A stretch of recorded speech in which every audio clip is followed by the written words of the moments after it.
ತಂಗಿ. ನಿನ್ನ ತಂಗಿಯ ಪ್ರಣಾಮಗಳನ್ನು ಸ್ವೀಕರಿಸೋಣ. ಪಾಂಡವರ ಪ್ರಯತ್ನಕ್ಕೆ ಪ್ರಸನ್ನನಾದ ಪುರುಷೋತ್ತಮ ನಮ್ಮಗಳ ಮೊರೆಯಾಲಿಸಿ ನಮ್ಮ ಪಕ್ಷವನ್ನು ಉಳಿಸಿದೆಯಾ ದೇವ. ದೇವ, ನೀವು ನಮ್ಮ ಮೇಲಿಟ್ಟಿರುವ ಪ್ರೀತಿಯು ಅಪಾರವಾದುದು ಪ್ರಭು. ಧರ್ಮನಂದನ, ನನ್ನನ್ನು ಇಷ್ಟೊಂದು ಅಳಿವೆ ಏಕೆ? ಕರ್ತವ್ಯ ಪರಿಪಾಲನೆಯೇ ನನ್ನ ಮುಖ್ಯ ಉದ್ದೇಶ.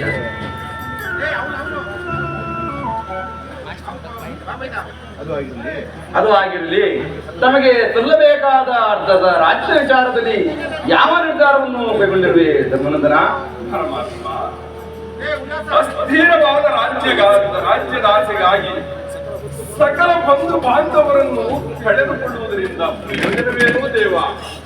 ಉಭಯರು ಶಾಂತಿಯಿಂದ ಮಾಡುವುದು ಒಳ್ಳೆಯದಲ್ಲವೇ ಪ್ರಭು? ಅಂದರೆ ನಿನ್ನ ಮಾತಿನ ಅರ್ಥ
ಇಷ್ಟೊಂದು ಅನರ್ಥಗಳು ನಡೆಯಬಾರದೆಂಬುದೇ ನನ್ನ ಭಾವನೆ. ಬೆಳಿಗ್ಗೆ ಗಿಫ್ಟ್ ಕೊಟ್ಬಿಡಪ್ಪ.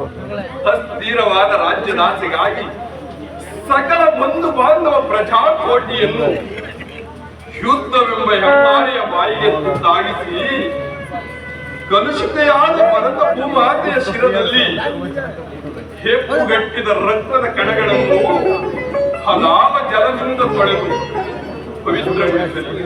ಹೇಳು ಕೃಷ್ಣ, ಹೇಳು.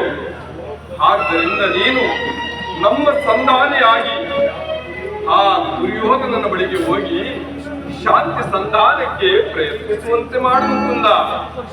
ಸತ್ಪುರುಷರ ಹೃದಯ ಮಂದಿರ ದುಷ್ಟರ ದುರಾಚಾರಗಳಿಂದ ಅಪವಿತ್ರವಾಗಬಾರದೆಂಬ ಪವಿತ್ರವಾದ ಬೋಧೆಗೆ ಧರ್ಮಂದನ. ನಿನ್ನ ಸಹೋದರರು ಬಾತುವೆಂಬ ಇದಕ್ಕೆ ನಿನ್ನ ಸಹೋದರರ ವಿಮತ. ನಮ್ಮ ಕೃಷ್ಣ